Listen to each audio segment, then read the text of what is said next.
মুহাম্মদুর রাসূল কেমনে বরকত কেমনে রহমত।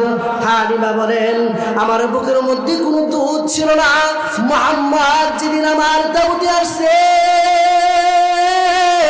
ওই দিনের পর থেকে আমার বুকের মধ্যে এত বেশি দুধ হয়েছে।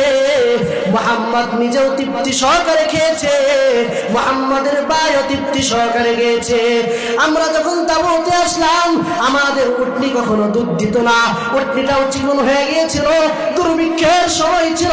ওই দিন হালিমা রাদিয়াল্লাহু তাআলা আনহার স্বামী দেখে উটনির উলানের মধ্যে এত বেশি দুধ আছে, হারেস নিজে পাইছে উলান থেকে দুধগুলা নামাইছে, হালিমা নিজেও খাইছে, হারেস নিজেও খাইছে, খায়া শান্তির ঘুম দিছে। হালিমা নিজে বলে এই মুহাম্মদ এত বরকতময়, এই মুহাম্মদ এত বরকতময়।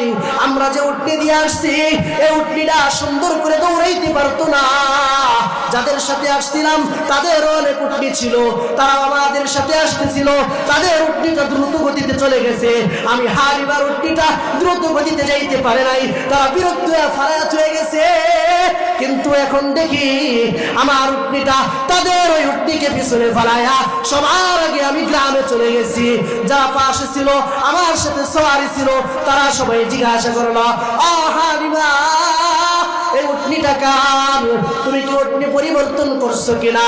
হালিমা বলে না না না না, আমার এই কুলের মধ্যে এমন একটা বাচ্চাকে নিয়েছি যে বাচ্চার নামটাও প্রশংসিত, যে বাচ্চার নামের মধ্যে রহমত, যে বাচ্চা কুলে আসছে কুলটা হয়ে গেছে রহমত, যে বাচ্চা আমার ঘরে আসছে ঘরটা হয়ে গেছে রহমত, যে বাচ্চা আমার চেহারার দিকে তাকে হাসিছে হাসি হেসেছে আমার চেহারাটা হয়ে গেছে রহমত। সুতরাং এই সন্তানটার কারণে এত বরকত হয়ে গেছে। সুবহানাল্লাহ।